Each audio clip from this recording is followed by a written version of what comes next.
Hello, Gen Con and everyone. Welcome to Hunters Gathering Live. So glad to have you here. I'm your host and also a producer with Hunters Entertainment.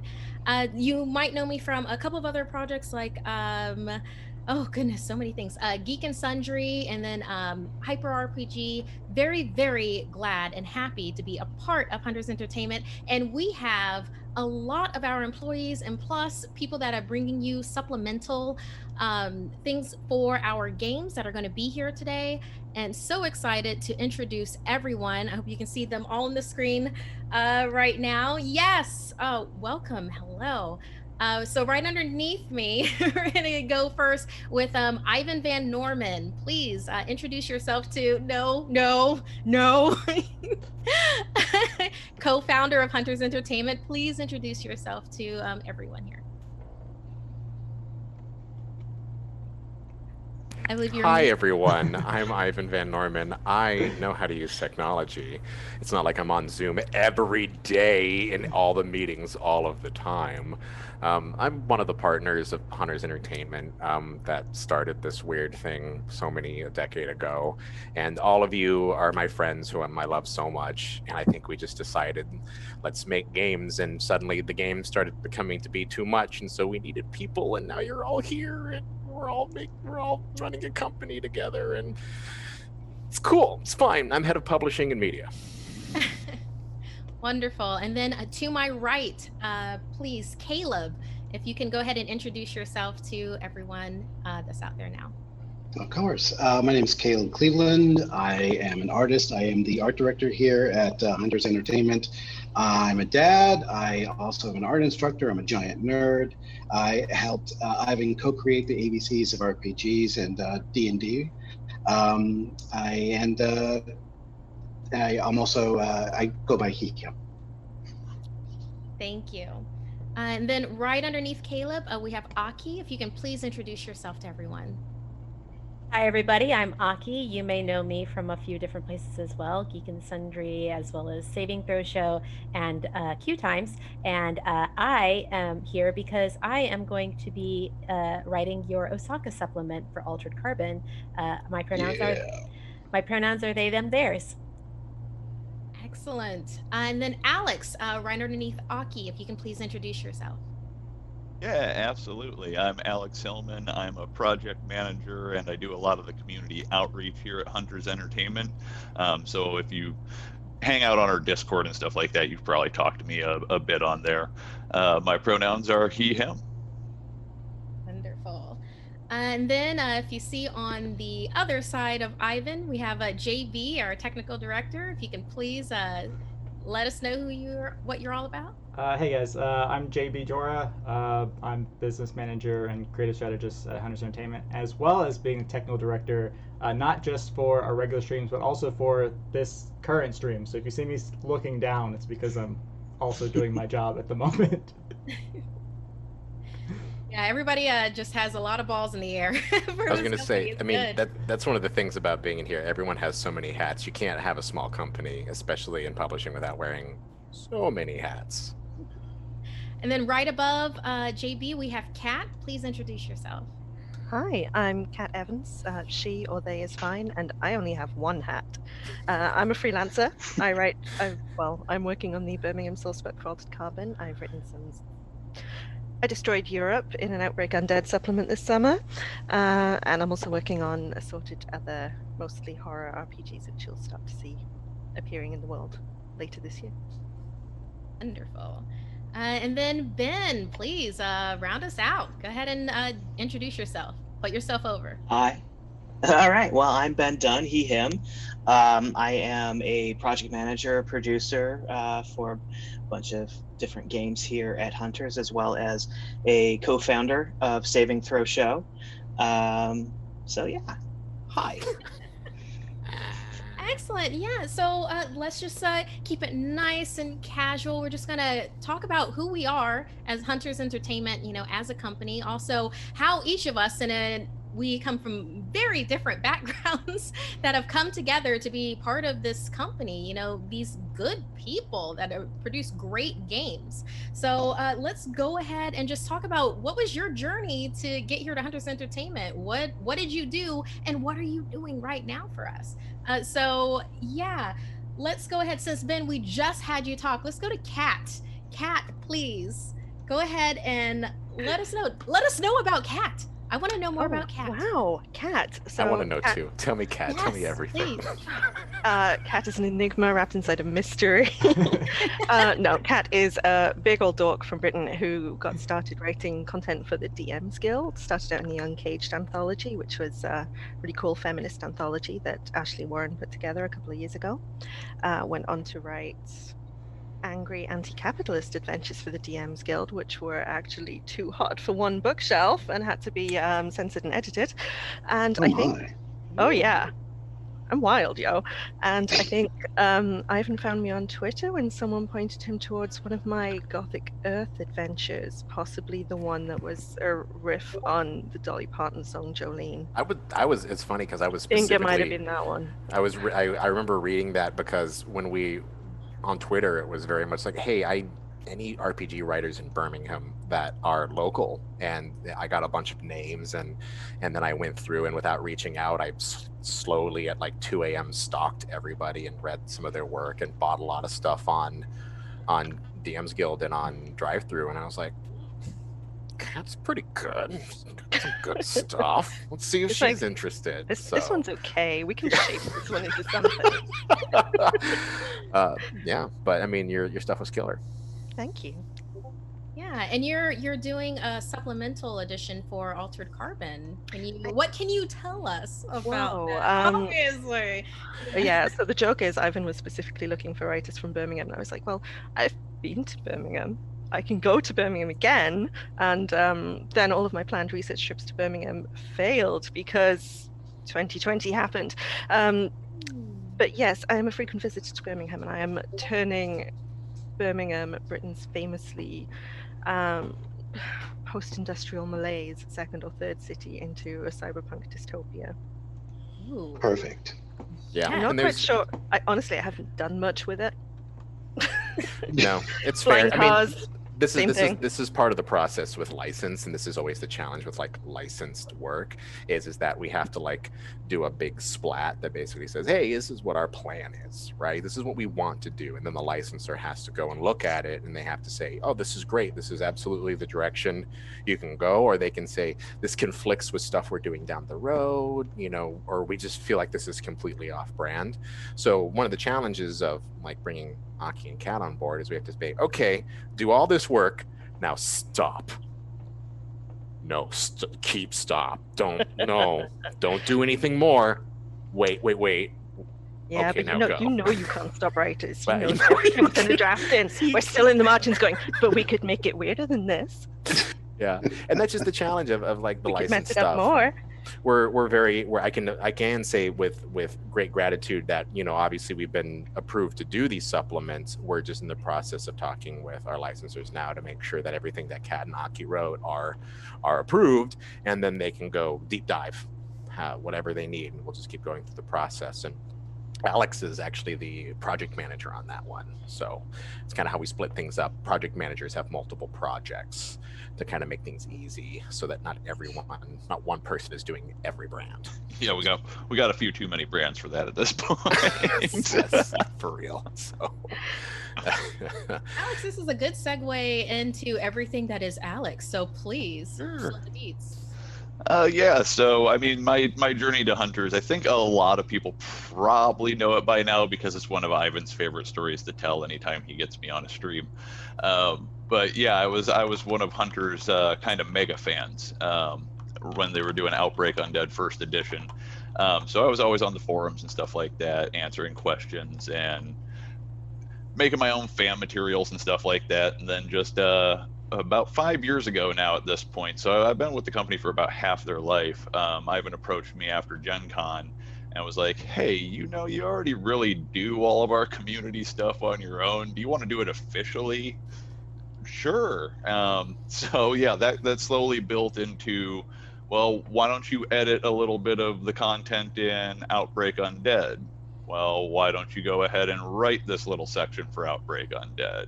Well, why don't you develop this mechanic? And kind of just kept snowballing, and now I oversee Outbreak, Altered Carbon, Kids on Bikes, and the rest of the Powered by line. So our Teens in Space and our Kids on Brooms, and there will probably be some more cool stuff in the future at some point for you.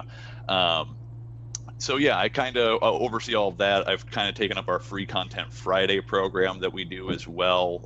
So we put out free content for a lot of our different games on the first Friday of every month over on DriveThru. And that content is made by industry veterans as well as members of our community that they kick us ideas and we let them know, hey, that's awesome. We'll pay you to go ahead and write that up officially. And then we run it through editing and layout and kick it out for them. So that's kind of what I do over here, as well as a lot of our community stuff. And yeah, it's an interesting place to work for sure. It's not something that I ever thought I'd be doing professionally. You learned a lot of things in a very short amount of time. Someone with zero project management work and someone with no prior experience in book publishing or game design or anything, and you rose to the occasion every single time to make sure that it got done. Because no matter what, you always had a good attitude about it, and you always moved forward, and it was impressive. It was just one of those things where it's like, okay, yeah, I mean, Alex is great. He's good people, you know, as long as he wants to do these things and he is interested in them, we're going to keep doing it. So, you know, nobody's more passionate or dedicated than Alex. Yeah, I like. Oh, you guys are so sweet. There's this old saying I like to do, is like, you can teach skills, but you can't teach passion. And like, Alex is the perfect epitome of that, because he's learned everything, yeah. And is still learning things because he's managing all of our GMs for Gen Con Online as well too, with Ben's help. It's just been like, it's just everything.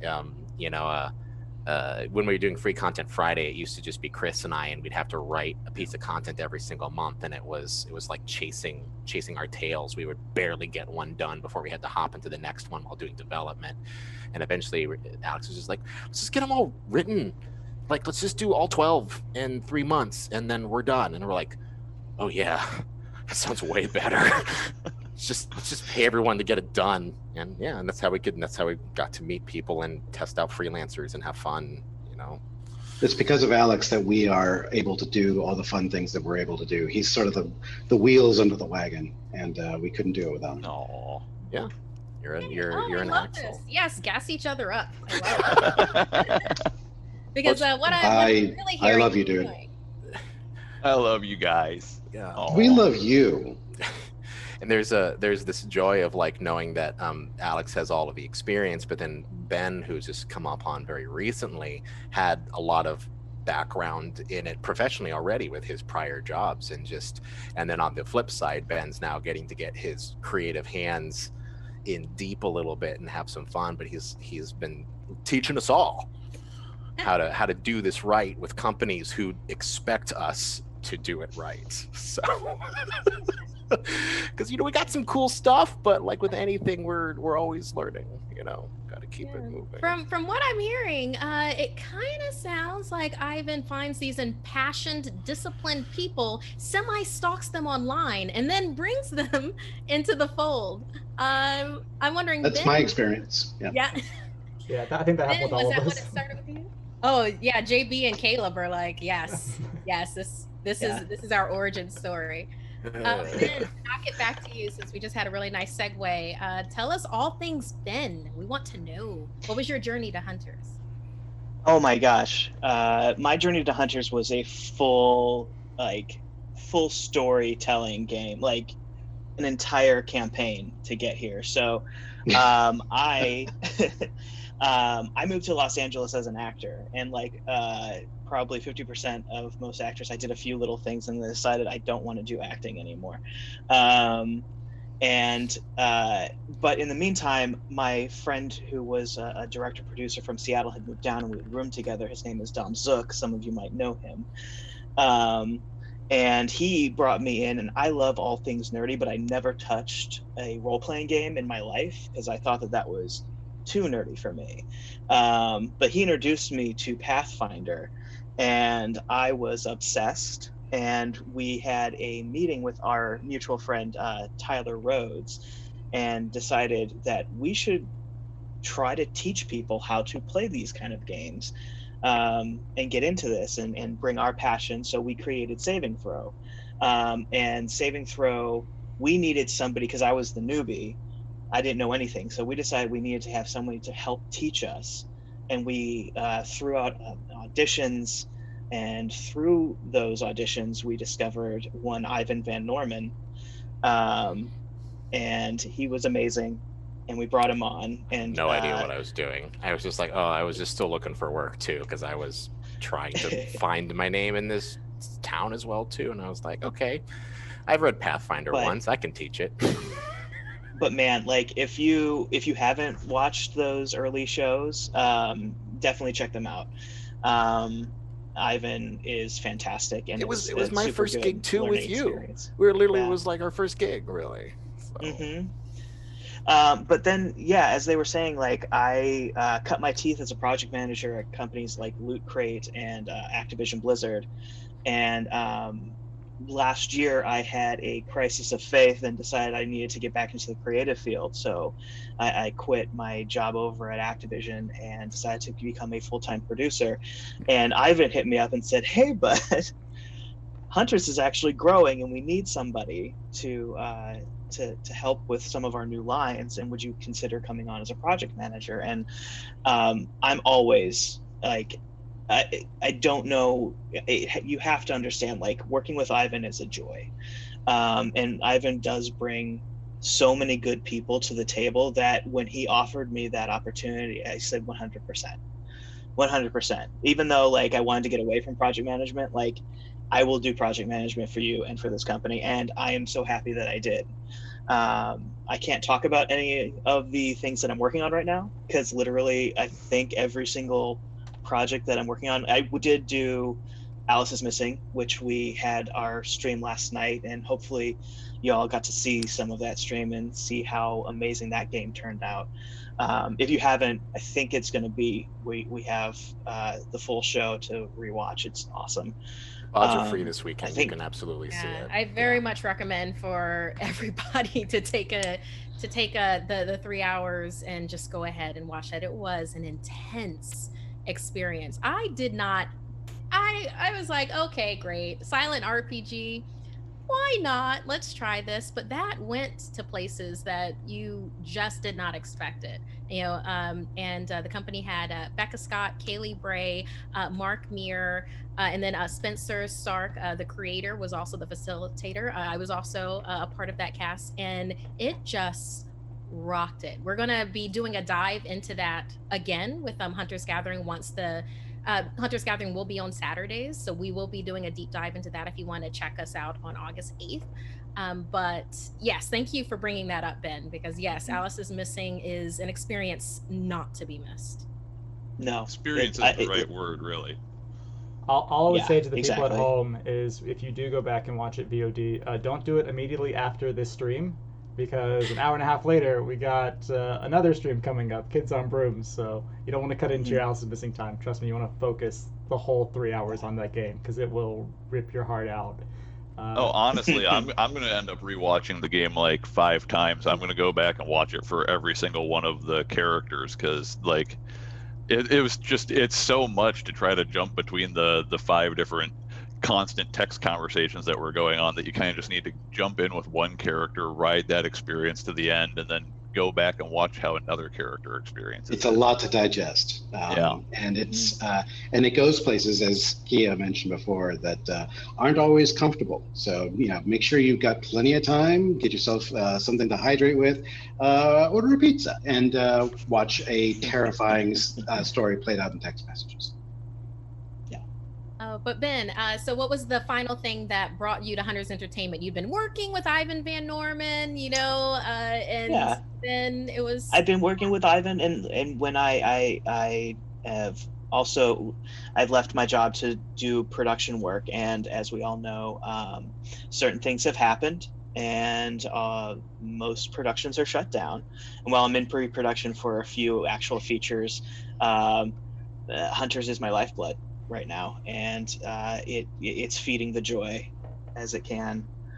Well, I can say, I know So- you said there's a lot of projects you can't talk about, but I'm perfectly happy to say that, and this is part of what we're talking about, and we're probably going to cover this more in this as well too, but you are officially on Ragnarok as well too.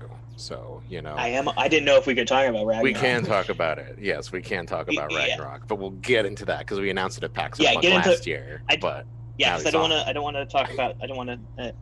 I will gush about Ragnarok for the rest of the time. It's- So it's I don't cool. want to do that. We'll get into it. It's fine. We will get into that. That is on the docket. Good. Okay, That's it. so excellent. Okay, so I do want to move it over to another person that a lot of people know from online, and then also from having the different backgrounds. We all come from different places. This person was behind the camera, is now in front of the camera, is now working with us with Hunters Entertainment for another supplemental edition of Altered Carbon. Aki, can you please tell us about your journey to Hunters Entertainment? Gosh, okay, that's just a wild ride in general. So, what some people may or may not know is that prior to working with Hunters Entertainment, I lived in Japan for 12 years.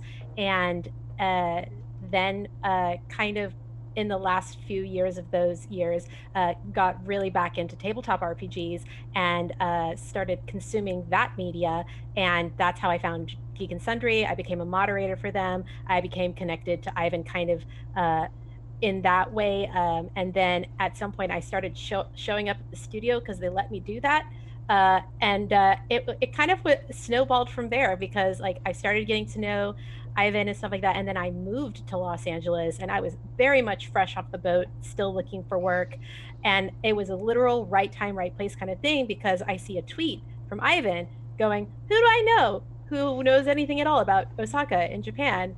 And I hit him up in the DMs, and like 2 or 3 weeks later, he's like, "So want to write a book for me?" And I was just like, "Sure, yeah, I could do that." And just like Kat, I also had plans to return to Japan this year and do some research trips and like hang out in Osaka for like a little while and just kind of refamiliarize myself with the place. And then COVID happened, and that was no longer possible. But like my journey to Hunters Entertainment, really, like, to be perfectly honest, was dumb luck. I was essentially in the right place at the right time, and just so happened to see Ivan's tweet probably minutes after he posted it, and then he had the temerity, like he decided to put faith in me for this book. And gosh, y'all, I'm excited. It's wild, and it has.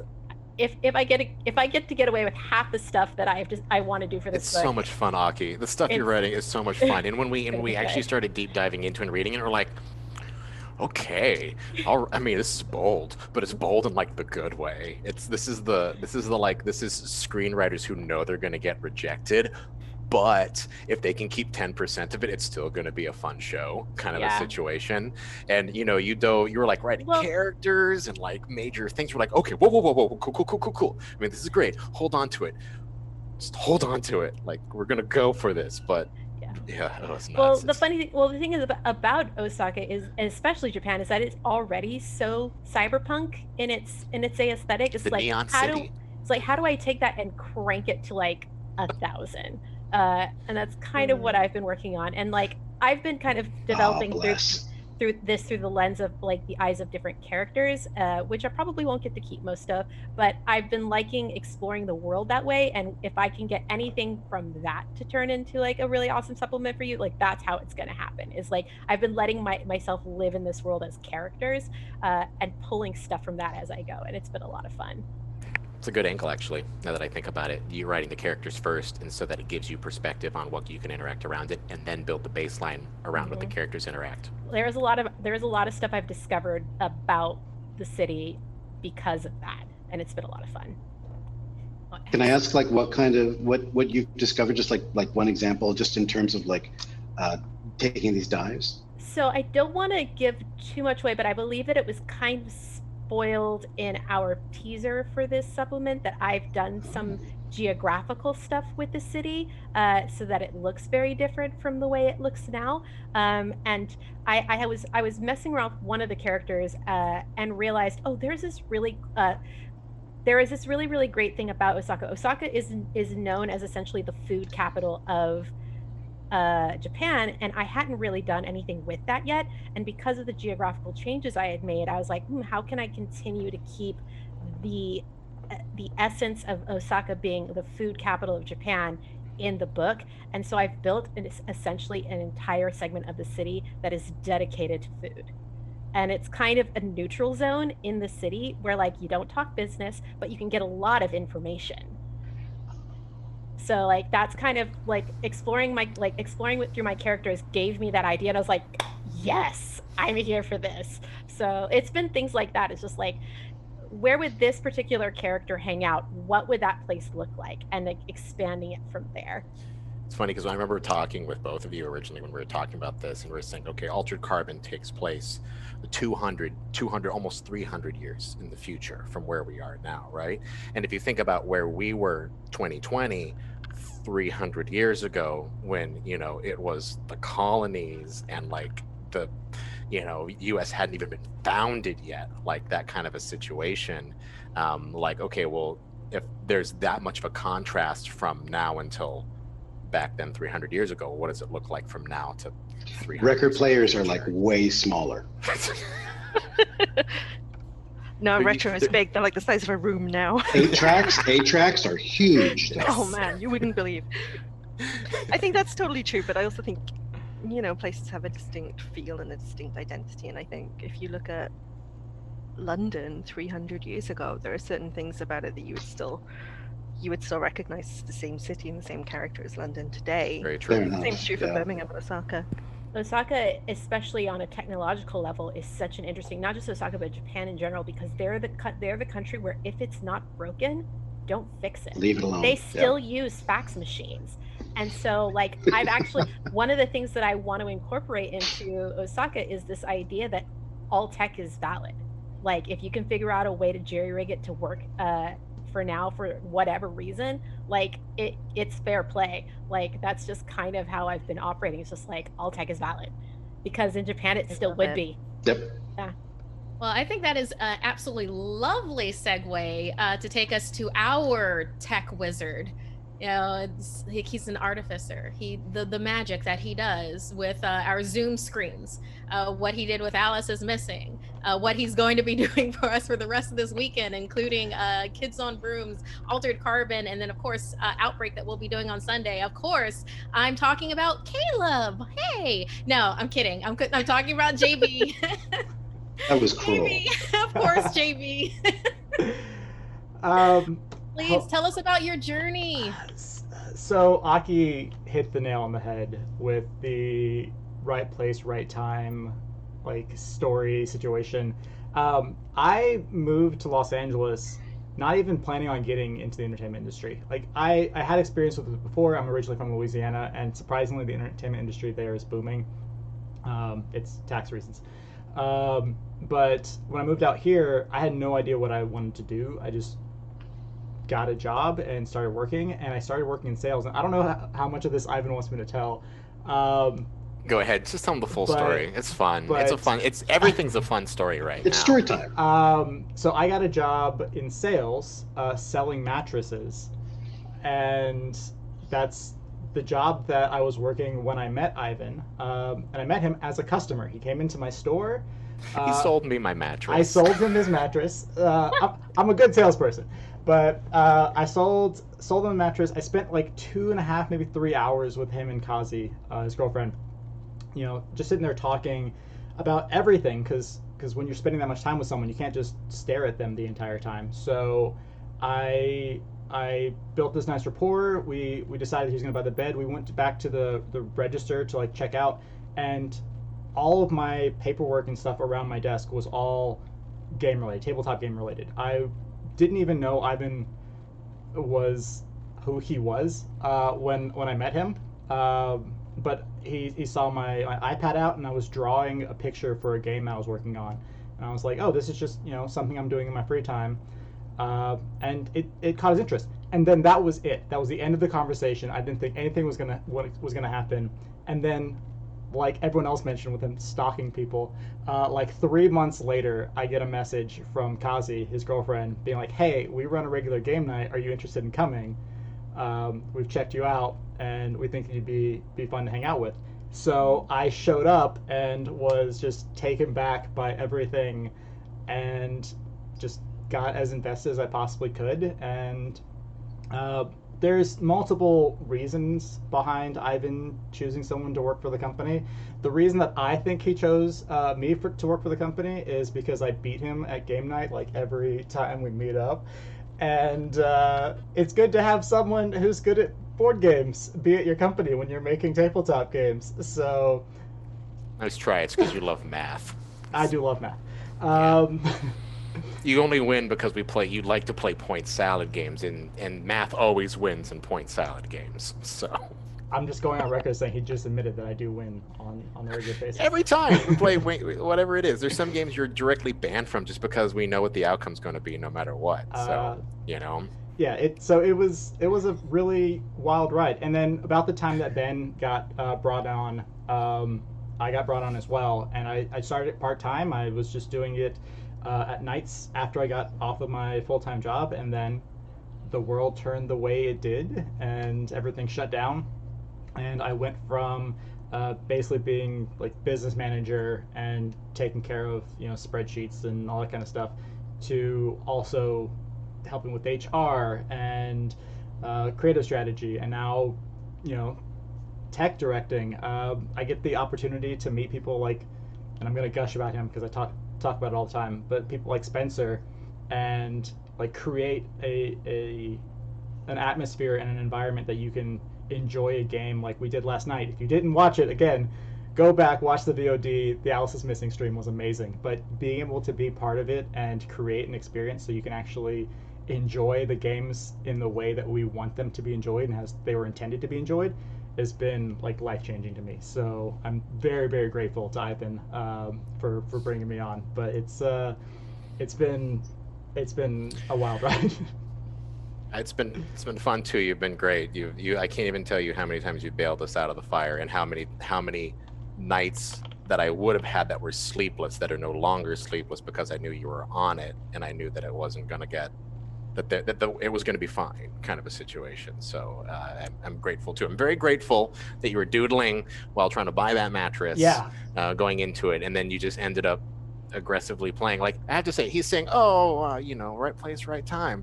Now he didn't just sell me the mattress, he sold me himself, is what he did as well too. He was not being subtle or coy about his interest in wanting to do things. He's just like, hey, if you ever need any help with anything, just let me know. Hey, I love what you're doing. What you up to? Do you need any help with anything? Just let me know.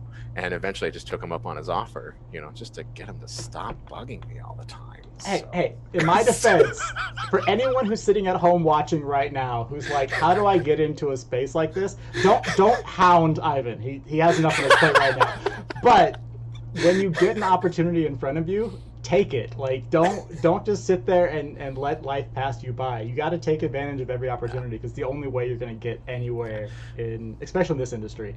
I've said a lot on podcasts, but there's no luck in the world. There's just opportunity and preparation. So as long as you're prepared and the opportunity comes by, it will transpire into things, or it won't, and then you just move on to the next opportunity. And as long as you're prepared for it, perseverance, right? Keep it up. It is the reason, though, that I get to wear this shirt, in all honesty. Everything that I've gone through. I blame Void merch. You can't really see it. It says, I blame all my pain on Ivan Van Norman. There's a link going on the chat right now for you to go pick up your own copy of this shirt. We discussed it last night in the Q&A. But Alex has the variant. Yeah, Alex. Hold on, let me switch over to Alex's shirt. There we go. It's just straight up, I blame. Just for everything. Yep. He causes way more than just my pain.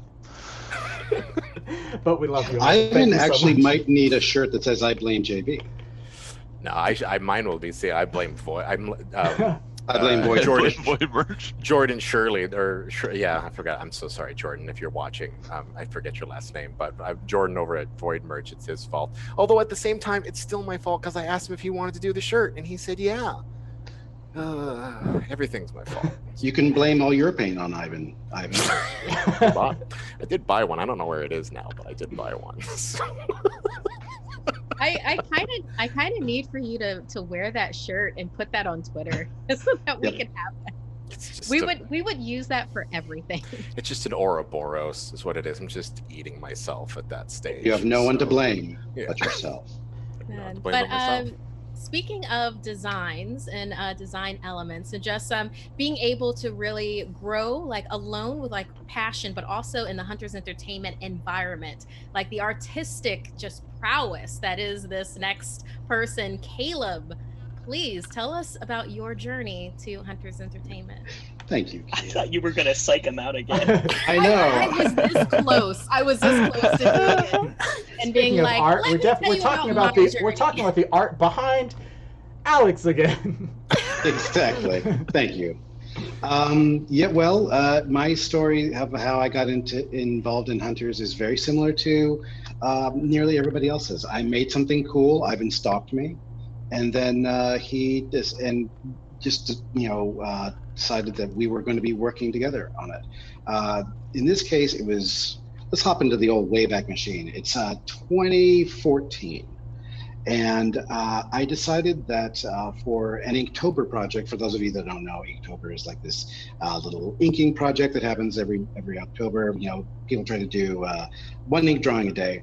I thought I was going to do a fun sort of like kids-oriented D&D sort of project where every single drawing would have like a typical Dungeons and Dragons monster interacting with a child. And it wouldn't be scary. You know, you'd have a vampire who would be holding a kid's hand as they're waiting to cross the street. Or, an earth elemental that's eating a kid's sandbox. And they're like, hey, it's just fun things. And I put it up online and it blew up a little bit.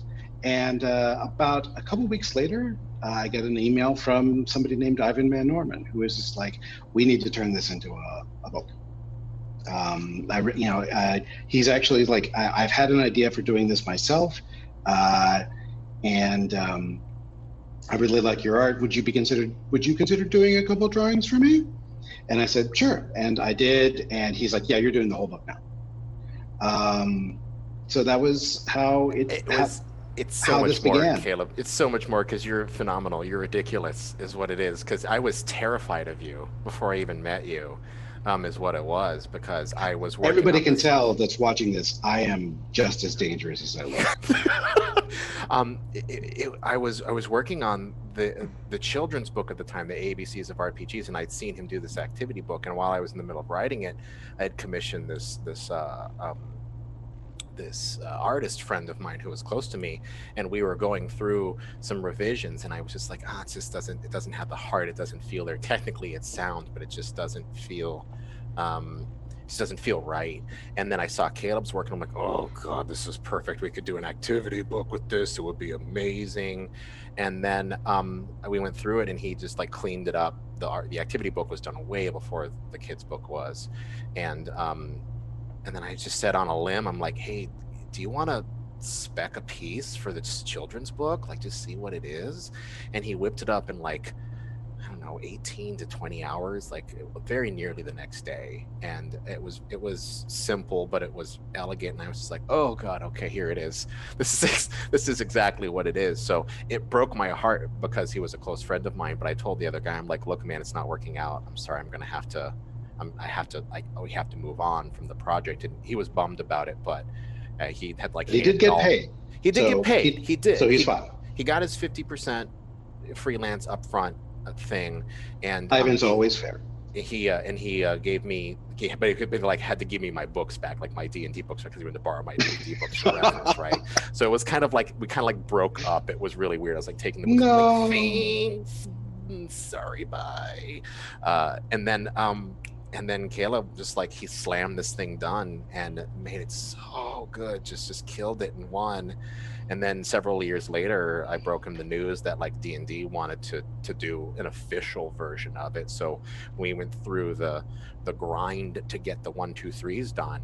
Yeah, you I've know, never record made a time. whole book in 6 weeks. Yeah. before. Yeah, no, I know. It was That was crazy. that was crazy. But no, we've Caleb's forged through fire, and a lot of the cool stuff that you've seen, that is, you can say, oh wow, that's amazing art. Like if it's laid out in a book, it's Chris. Right. And but if it's art in a book, most of the time it's Caleb. You know. Yeah, anything in Hunters that's like illustration, that's typically me. Anything that looks pretty, that's typically Chris Della Rosa. And I've just been, ever since then, I've had just the best experience. I'm also an art teacher, so I also get the chance to sort of like, I've seen like how everybody here is sort of like, I feel like there's a common thread that everybody is incredibly passionate, but also really, really dedicated. And we all have really diverse origins. You know, we all came from different places. You know, and I feel like, but the one thing that ties everybody together is that they want to learn something here. And the best way to learn is by showing other people how to do it. You know, the best way to learn is to teach.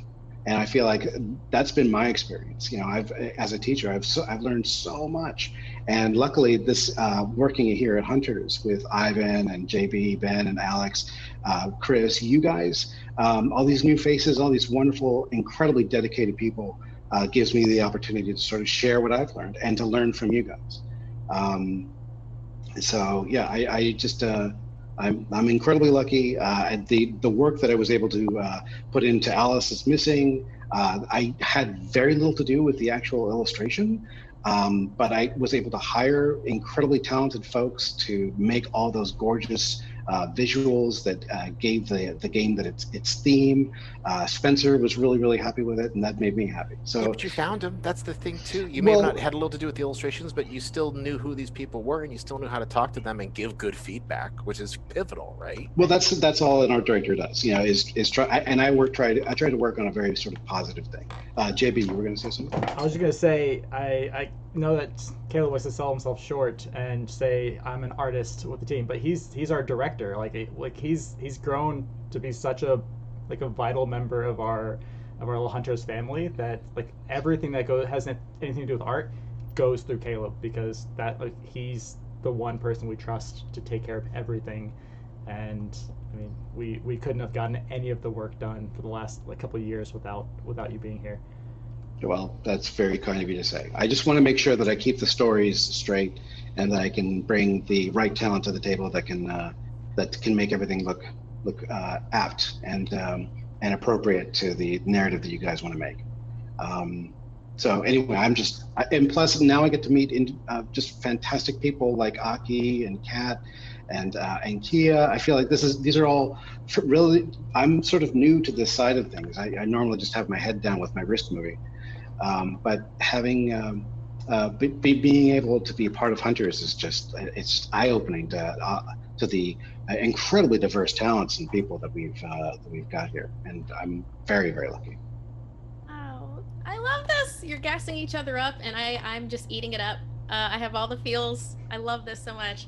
Okay, Ivan, prepare your journey to Hunters Entertainment. I'm gonna say mine real quick, and then we're Please. gonna. I was going to say, there's wrap up no this way section with you. we're getting away Please, without please. you doing this, because Can you're we ask just you questions? yeah. Yes, please. I'm Alright, cool. so much better at answering questions than I am about talking about myself. If that's Well, you're that's going what to you're thinking. talk about yourself right now is what you're going to do, because we want to know Kia's journey as well too into this whole process. So Wow. Okay. Yes. So military brat. So moved a lot, as a kid. Spent my childhood basically in Europe. So I would want to talk to Kat more about living in England, because I lived there for 3.5 years, and I want to compare notes of what it's like to be a kid as opposed to an adult, with England in general. But because of that, I would have to. I read comics, I watched wrestling, I played video games, and that was my life. And I would take that with me from base to base, because you were moving anywhere from 6 months to usually 2 years, 6 months to 3 years is tops, where you'd have to go somewhere else.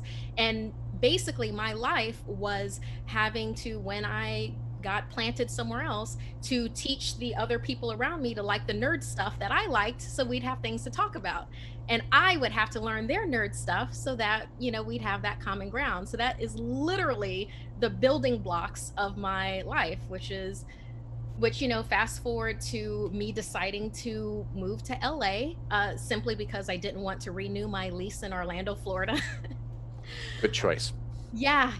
It was a great apartment, but it was just like, no, I don't want to live here anymore. I'm good.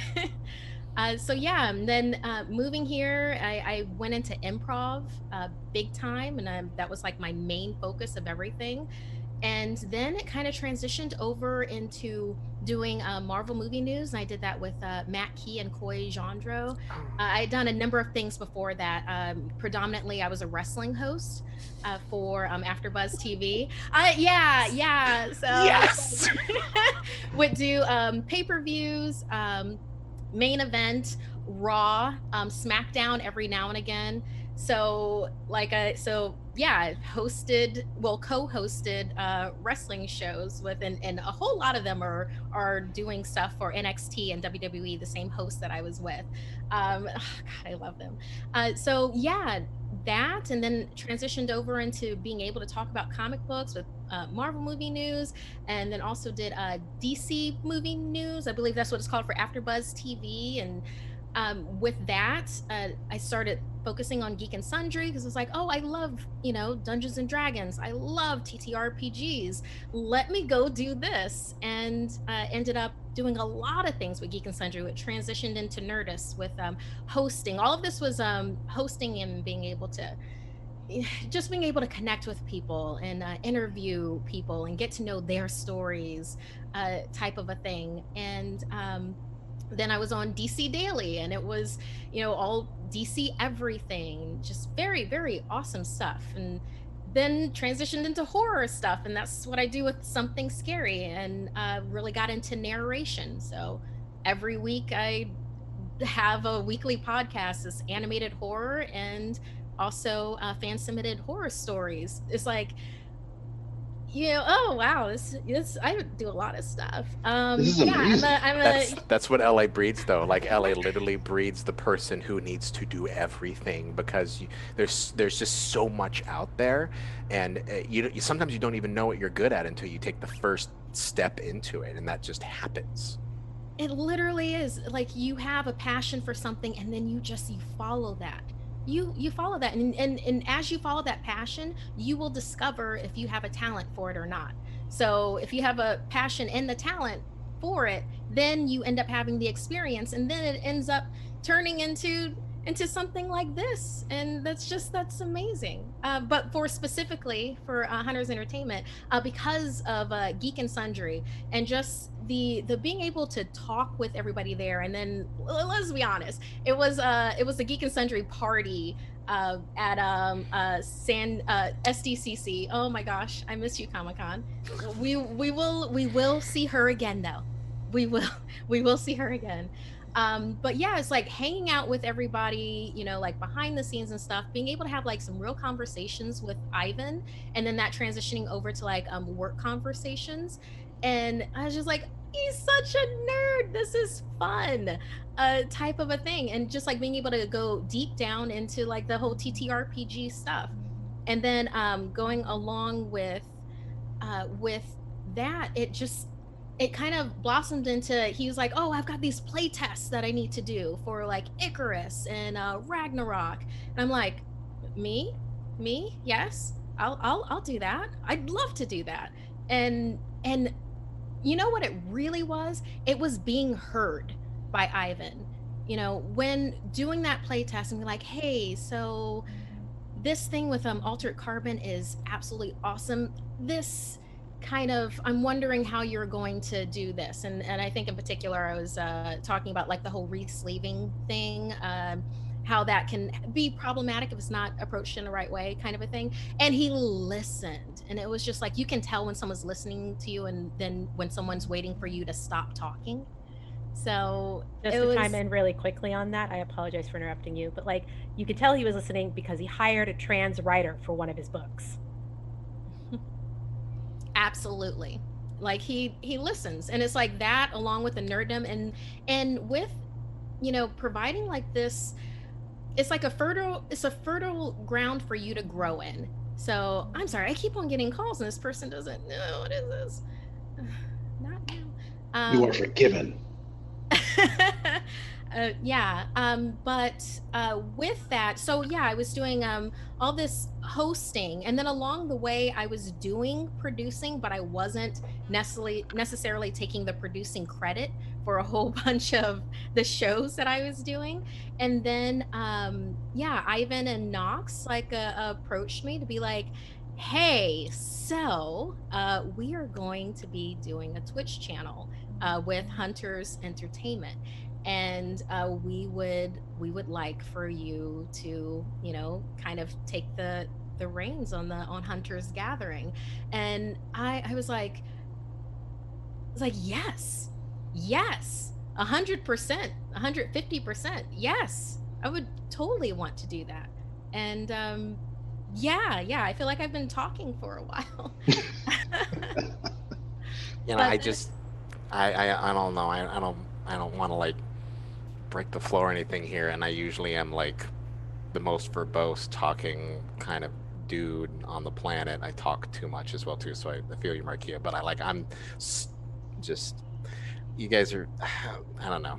Ivan wasn't planning on an hour of us just complimenting him and gushing about how great Ivan is and bringing us all together. No, that's not, because You can't handle it. I know, because I knew that we all brought into this together, but it's like I just had no idea. Like I think you're all wonderful people and you're all easy, but I didn't really register at all, and I feel like I just need to shut up because you're all awesome, and I just need to stop because I'm don't get emotional on stream, but I'm feeling really, really intense right now, and not. You want some negative reinforcement, Ivan?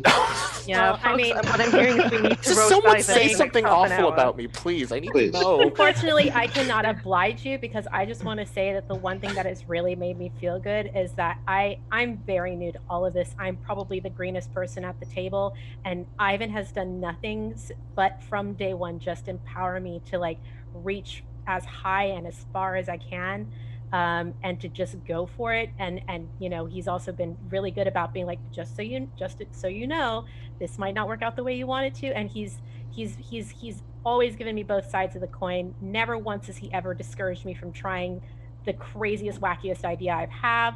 And then on top of that, like I said, like I just want to reiterate again, he listens. He's so caring. He checks in on people. He makes sure that they're in a good place. And if they're not in a good place, he's going to help you figure out how to get to a good place and feel comfortable. So Ivan, you can just sit back down because we all love you. Every single one of us is here because you are awesome. Yeah, So- suck it, Ivan. I really love that the audience and anybody who's watching this like live right now or like later on to just know that yes, we're all committed in our different ways. We've come from so many different like you've heard our origin stories to like get to this point of this 10-year anniversary of Hunters Entertainment, where we're all here at this point at this time, this fixed point in time that we're here, and then like launching the Twitch channel starting, you know, next week with it.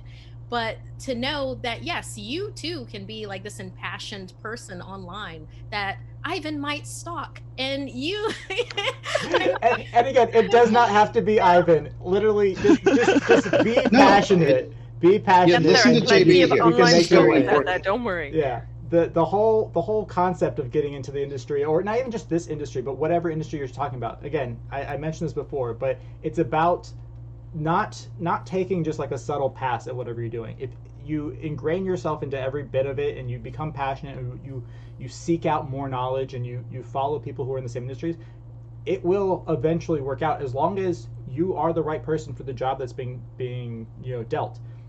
I know a lot of people who have never acted a day in their life and they're like, I'm going to go be an actor. Okay, but tell me about the research you're doing and the classes you're doing and like all this stuff. Like so many people expect things to just fall into their lap and don't put any effort into it, and they get really discouraged. But I mean, you've seen from all the people here is if you're passionate about something, even if you know nothing about it. I was selling mattresses, and I'm now technical directing with all of these amazing people, and it happened because I was passionate about it. Like the same story can be said for every single person, but again, I'm gonna keep reiterating this because I love you, Ivan. Do not just hound Ivan and expect Ivan to give you a job. No, there's it only doesn't so work much that way. room. There's only so much Closing room. my JB had a- DMs right now is Perfect. what I'm doing. So. I feel like JB really hit on something. I'm just going to take this one quick second. It's either you spot an opportunity and you go for it, and you mess up, and that's fine. The whole point about this is to screw up and learn, and then screw up again, but screw up better. And then, or you see an opportunity that nobody's taken before, like with my little kid drawing thing that I did for October like 6 years ago. You see an opportunity that nobody's taken, and you make it. You make the thing that you want to see in the world, and other people will respond to it. You will find an audience as long as you are dedicated, as long as you are passionate. And my audience happened to contain a Van Norman. That's all there is to it. It's so funny. We went down, Caleb, and talked to one of your students one time, and we talked about the importance That's right. of He fan actually art. has. The importance of fan art is that the difference between if you're a student of art and you like art, the joy of doing fan art, even though you may not get paid for it, is that the difference. There is a commonality between the person who could hire you, and that is something that you both enjoy, right? Yeah. So if a fan of your work becomes a fan because you both are enjoying the thing that you're drawing about, that is a legitimate pathway to opportunity. I could use the Pokemon, the realistic Pokemon that ended up becoming like an actual consultant on the Pokemon movie because of just a bunch of realistic Pokemon that he drew up in some 3D software. But there's so many of those stories that come out that it's just be a fan, just be passionate and be a fan, and you'll be surprised the people who share your passion and fandom, and that could potentially create stuff. It's like lean into your weird, lean into your different. Oh, Kia! Nailed it! Exactly. Just Do be the it, best and nerd you lean possibly into can your be. weird. Of all times, why not now? Right. Of all times. 100%. All right, Ivan. After this, we're gonna have a Guys. meeting about making new shirts that say "Lean into your." Seriously, lean into Lean your into your weird. weird. Yeah. Yeah, That's that's so a good. That's a good one. We are working on shirts. That's one of the things we're working on too. We used to sell shirts. Surprise. That's how the company originally paid for its first book, was through T-shirt sales. Hunter's Books used to be Hunter's Books and Apparel, because we were just selling right. T-shirts to basically pay off the book printing for Outbreak Undead. Somebody get Jordan on it. Well, Ivan, please continue talking about your journey into Hunters Entertainment, please. Well, I'm gonna do a expedited version of this because we're Okay. probably going to talk about more of this tonight on the 10th anniversary stream, which is going to be on the Gen Con Studio Twitch with Chris, my business partner, and I. We have this whole journey that we went on together because we've been doing this stuff for a long time. But the long short of it is that we were me and a bunch of my fraternity brothers, if you can imagine me being in a fraternity. Yes, I was in a fraternity of nerds because everyone in our fraternity just played D&D, drank beer and played D&D. But that was exactly something that happened, and I came in late into the whole group. But it was Phi Kappa Tau at Chapman University, and we were nerds in every I watched traditional that TV sense. series. Right? Yeah. See, Yeah. it happens. They exist. And so I came in, but both of them, we were friends even before I joined the fraternity. But Chris was my big brother. He was the guy who sponsored me to come in to the fraternity, and he was also my dungeon master, and we were just playing 3.5 at the time, and just going through a campaign. And we were as happens in 2007 2008, like there was the big zombie explosion, like the remake of Dawn of the Dead had just come out. Max Brooks' Zombie Survival Guide was like, everyone had a copy of that book, right? And we were in that trend. We were like, oh, this is awesome, like, what's your zombie survival plan? I was like, well, this is what I would do, what would you do? And we would just nerd out on zombie survival plans, like a bunch of college aged preppers in the making, right? Just talking about things that are never going to happen, but they were fun. And we just decided at some point, because Chris, like I said, he was just writing rules for games anyway, and he had been kind of casually working on a role-playing game that was Resident Evil, and because it was just fun for him, and he's like, hey, do you and we learned about it. We're like, hey, that sounds fun, like, we like Resident Evil, would you run Resident Evil for us? This sounds awesome.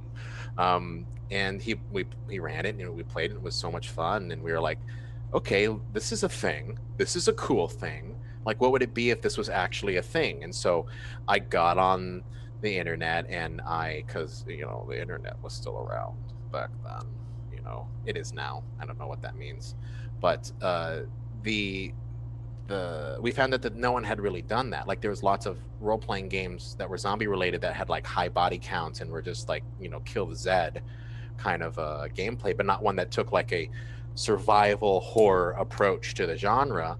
So we said, screw it, we're gonna do it, we're gonna write it. And then it became real, because a lot of things are like talk until it becomes a thing. And so it really became real when I came to our regular group who was meeting up, and we were kind of moving at a pace, but not like a fast pace about it. And I said, okay, we're going to Gen Con because I paid the deposit. We're going to get a 10x10 booth at Gen Con in Indianapolis, and it's in 9 months. We like paid for it in January of 2010.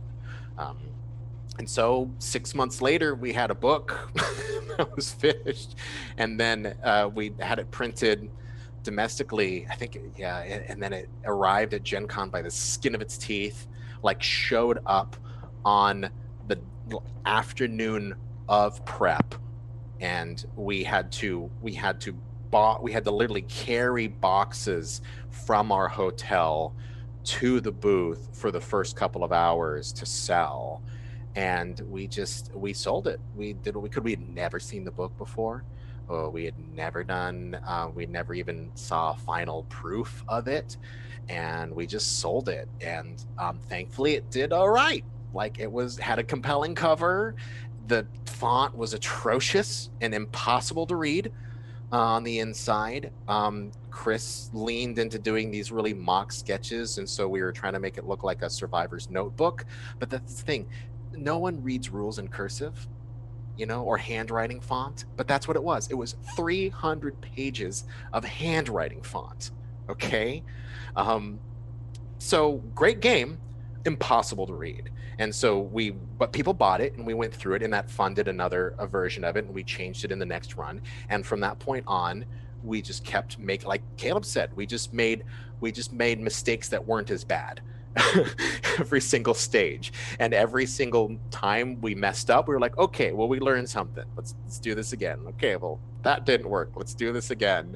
And it persevered throughout my entire career in Los Angeles. And to Kia's point, like, I've done every job in LA, everything from giving away Nutri-Grain bars on Redondo Beach, all the way to being an assistant editor at an animation company, to being the marketing manager for a homeopathic skincare company, right?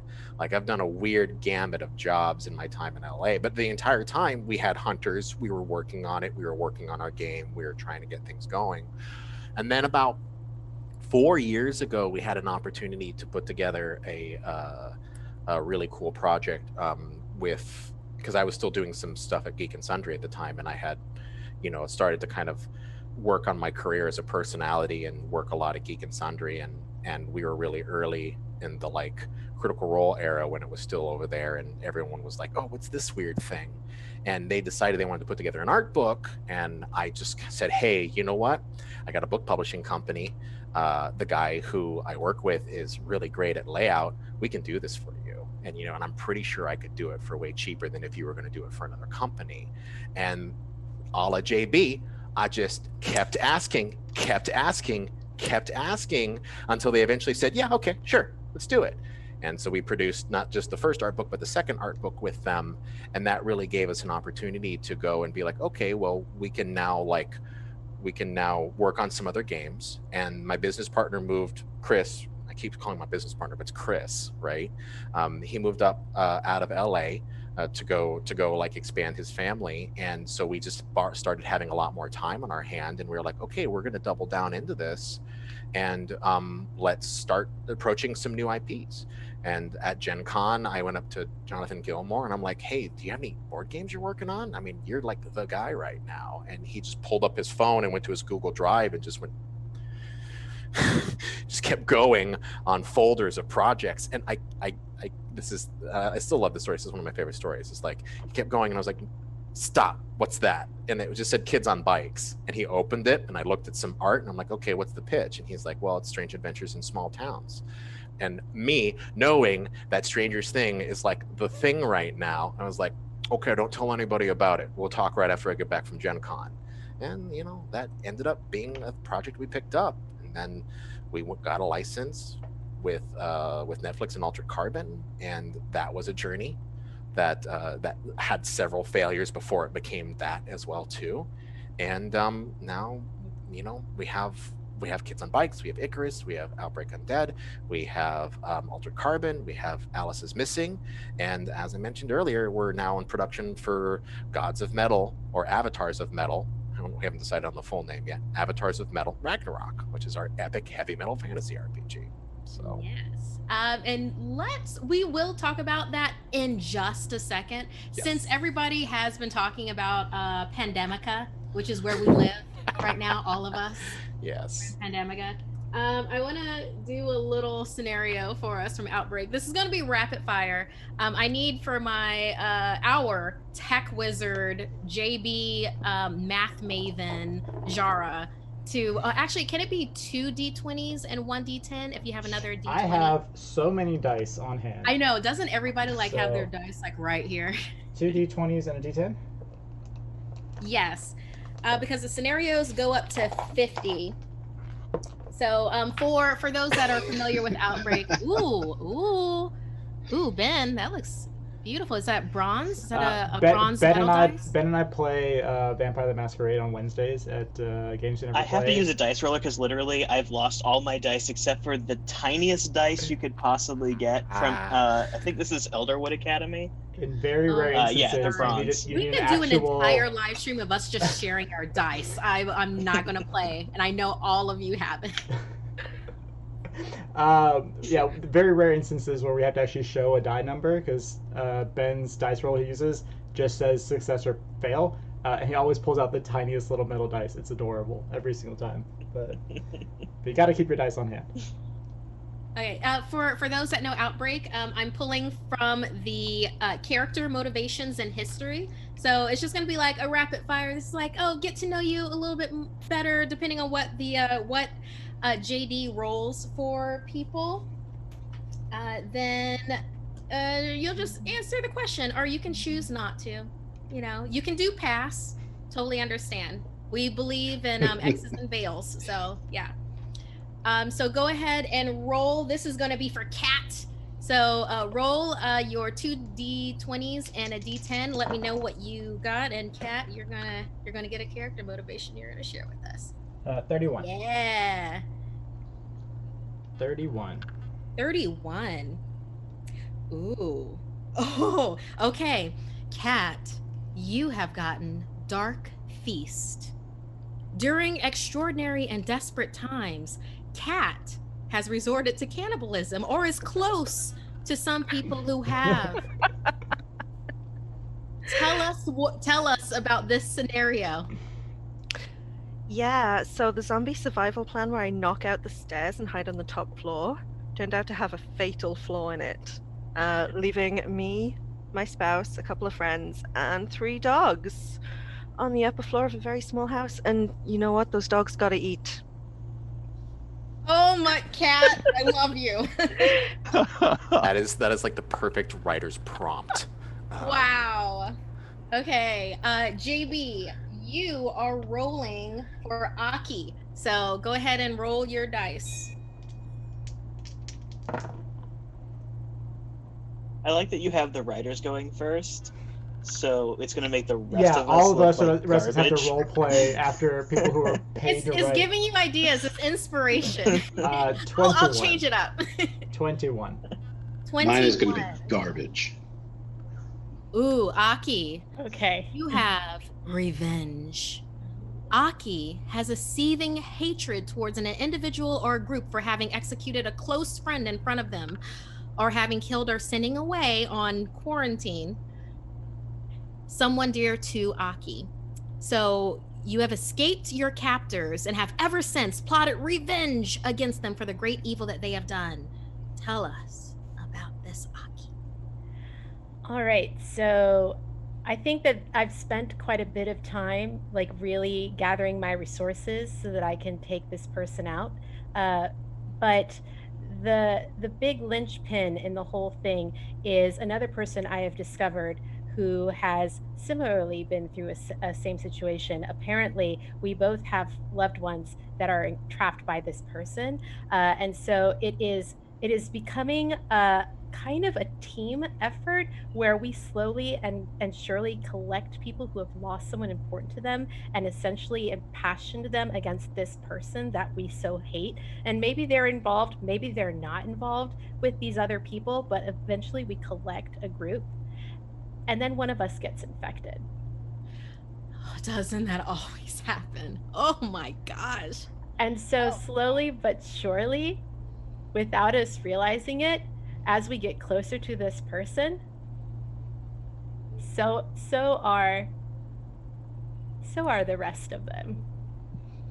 Ooh. So we are unwittingly leading an entire band of the undead towards this person.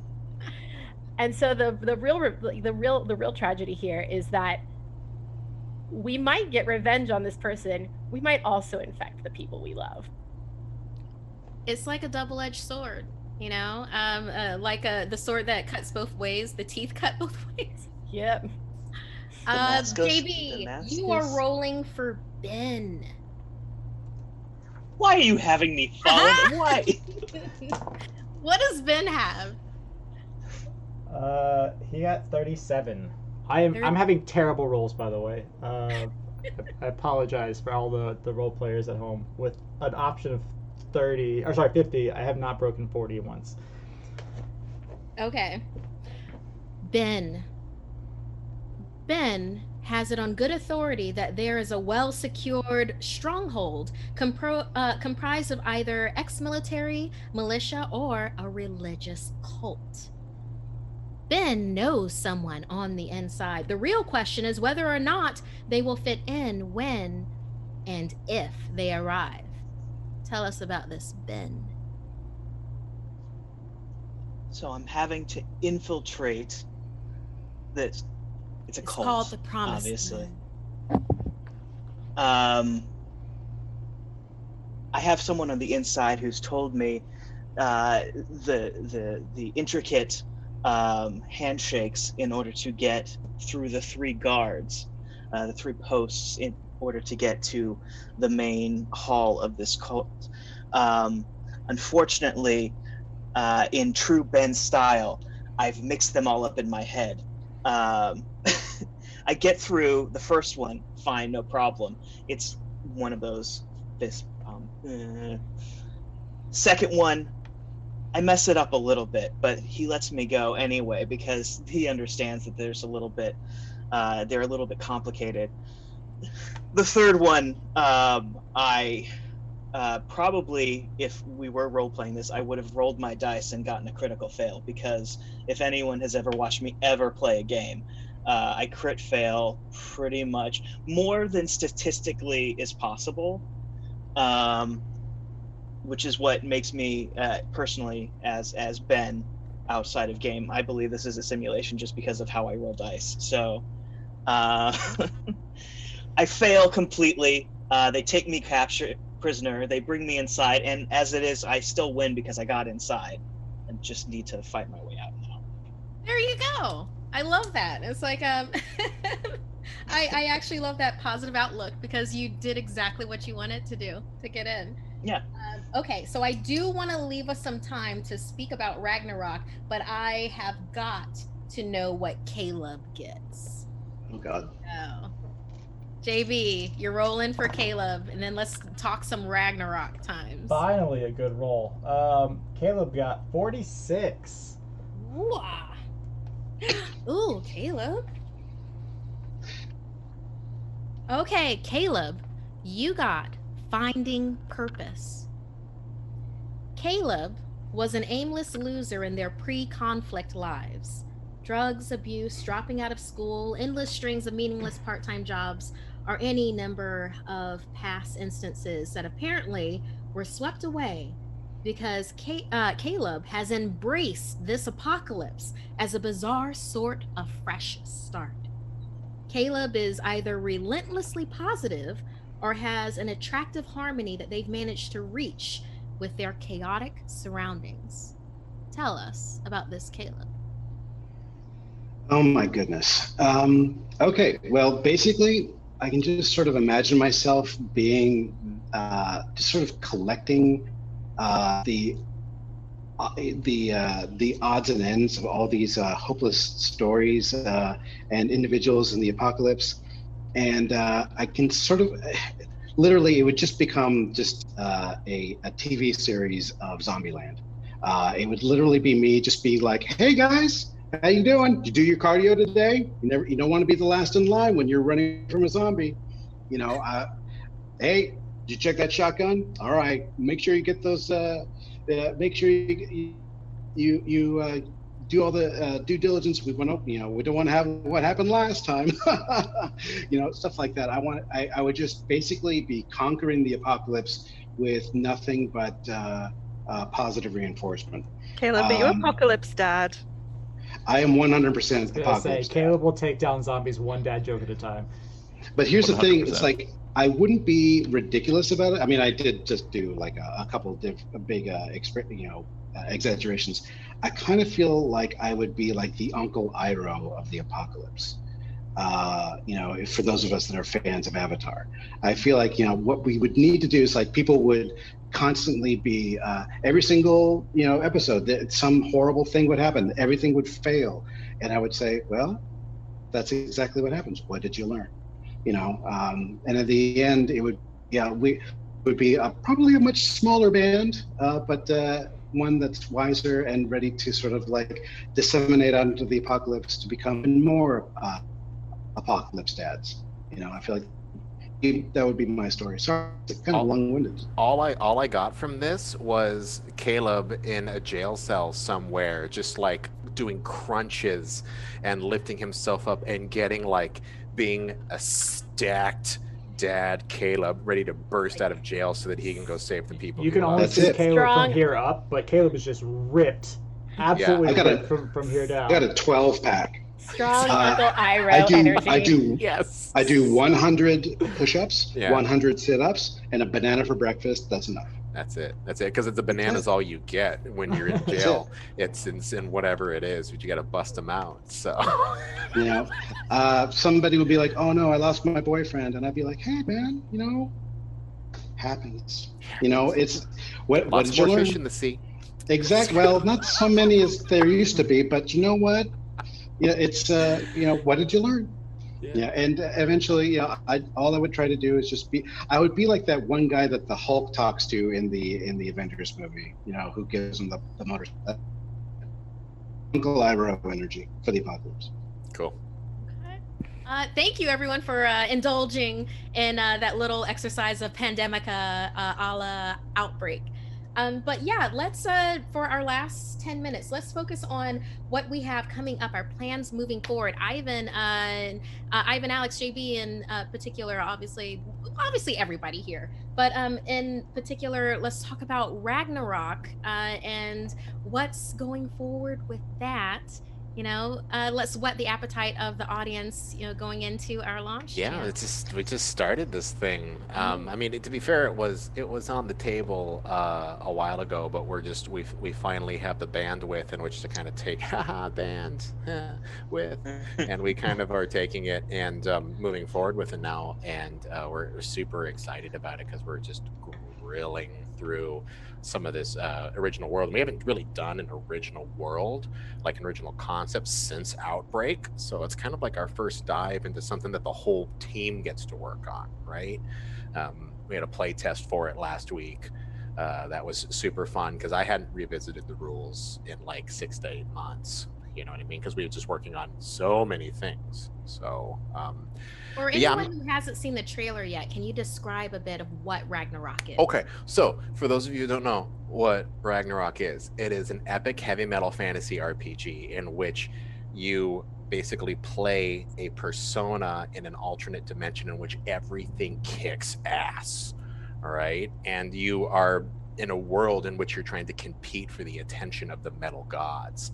But you're an avatar in this world. Your actual self, like your physical body, is inside of, or your original body, I should say, your spirit is shared between Ragnarok and this other world. This other world is called Mundania. And Mundania is the place of boring ass mortals who live completely dull, impersonal lives. And at some point, these lead angels called the Rognu Skull come and take you from Mundania because your life sucks so much, and throws you into Ragnarok to try to prove yourself and your metal and your worthiness, and to if you do it right, and if you succeed in the long term, you will grow into one of the new gods of metal. But it's pretty crazy. It's very weird, and one of the things we're trying to discover right now is what's the tone of this game, because it's very silly, but it also is totally serious at the same time. Yeah, it's nuts. The trailer is on YouTube. If you go to the Hunters Entertainment YouTube after this, you can see the trailer of some of the art showcase that we have on there. Alex actually Links put in it the chat as well. Links in the chat. That's how you do it, Alex. Good job. This is why we keep Alex around. He's on the stream. I beat Lord by like a fraction of a second.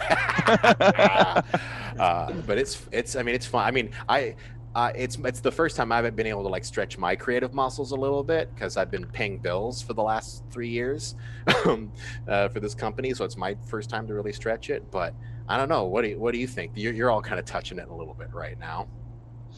I just I was part of the play test. I'm also project managing this piece, so it might not look at me, but I love heavy metal, and like this thing speaks to me so much. And playing just what we have so far, I cannot wait for everybody to be able to play this thing. It is so much fun. Not to get into like details of the system because we're still developing it, but like I haven't had that kind of fun playing an RPG that's just ridiculous in a long time. So yeah, and there's so many things that we're working on right now, and some of the perks that we're working on that oh yeah, I want to blab so much. I know. It is hard. It's so hard because here's one of the challenges. It's like we can talk about stuff, right, and we can talk about our aspirations, but the challenge is that what we don't want to do is disappoint people, right? We don't want to say, oh, it's this and we're doing this and this is awesome, and then guess what, it changes in the amount of time from when things happen. And even though there is a lot of hype that we can build for it, and we do have a lot of things that do feel like they're really they're more of a possibility than not, it is always tough to want to say to everyone out there who's watching, like, well, this is what we're going to do, and then for one reason or another we have to say that thing we said we're going to do, it's not going to work out like that. So I don't mind. This is, and one of the things I hate to say it, but it's like Ben's, also been deep in the licensing place as well too. So I don't, I want to like open up the doors a little more on this one, because like I said, this is a collaborative project, and one of our goals with this Twitch channel is to kind of peek behind the curtain of our development a little bit. So I don't mind saying things that we want to do. Like, for example, I know you're being very coy and very good, Ben, but our ultimate plan on this is to cut a vinyl album for the Kickstarter for this project. We 100% want to produce a music, like actual soundtrack for this. Can I put you in touch with my game designer friend who's also the front man for a metal band? Yeah, no. Why don't you throw that link over, Kat? See, people, this is how collaboration works, right here. I feel like we have a mutual friend that I know. There's no way you haven't talked to him. That mutual friend is definitely working on it. That mutual friend may already have their fingers in deep on this project. Yeah, one would say that he's hitting it like a 100-pound hammer, 100-pound hammer, 50-pound, because he's got to dedicate the other 50 pounds to something else. He's got two 25-pound hammers in each hand. But we haven't even. So this is cool. I haven't brought this up yet. This is a 3D print for a prototype dice. It is a D4 based system as of now, as of this moment. Because again, we're going to disclaimer everything, because God knows it'll change or not. But right now, at this moment, it is a D4 based system, and these are like this ultra sharp precision dice. Yeah, you can't get more metal than something you could step on that could really wreck you. Yes. And I've told people that I'm like, I want this game to hurt. I want it. You bleed when you roll. Literally, when Ivan told me about the dice that he wants, he was like, I want you to roll this dice, and you can't read the numbers because it's covered in blood. It's so sharp in your hands.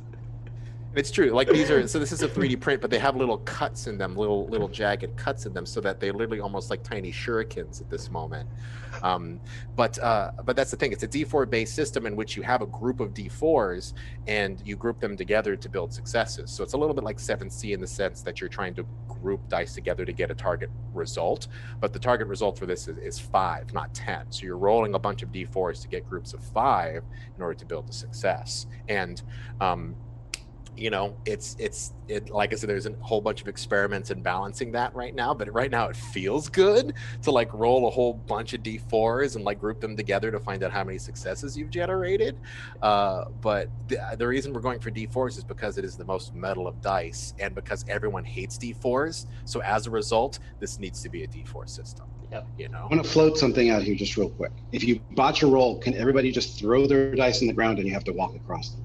So yeah, that I think is the obvious answer. There has to be some kind of one of those. If your dice fall off the table, you have to pick it up with your foot. There we go. Kind of rule, Right. Jotting it down. No shoes allowed at the table. No shoes allowed. Oh, fantastic! Yeah. No, can I also mention the fun thing that Knox, like the tagline that he came up with, or do you want to say that for later? No, please. What is it? What did you come up with? Well, it was just, the thing that kind of grabbed me is that this is not a genre game. Yeah, it is a lot of really fun stuff. There's a lot of goofing around and having a lot of fun about different musical genres like metal or speed metal, death metal, stuff like that. But it's really just about how your real life sucks, and as a result, metal has to be everything. So one of the things that we're trying to work with here, and one of the mechanics that I find the most fascinating, is that if your life in Mundania is just absolute garbage, that actually gives you an opportunity to do even better in the metal land. So it actually gives you a chance to, if you happen to be like a crazy, like multi-armed blues player or something like that, or somebody who does like Nigerian death metal or something like that, and your real life is working at a Blockbuster, and you just it could happen. This is a pandemic. You don't know what's going to happen. That's fine. It totally could. But the more horrible your life is, the more pain gets put into your avatar, and the harder you can rock. And we're also experimenting with a mechanic where the critical fail element, where you roll a critical fail. It's not that you botch the thing so bad. It's that you're that you are temporarily banished back to Mundania to basically sit in a timeout. So, say you're a sandwich artist at a local sandwich shop, and you're in the middle of a battle with like a manticore, and it's just wrecking havoc on your band, right? And you're fighting into it, and you accidentally hit that critical fail.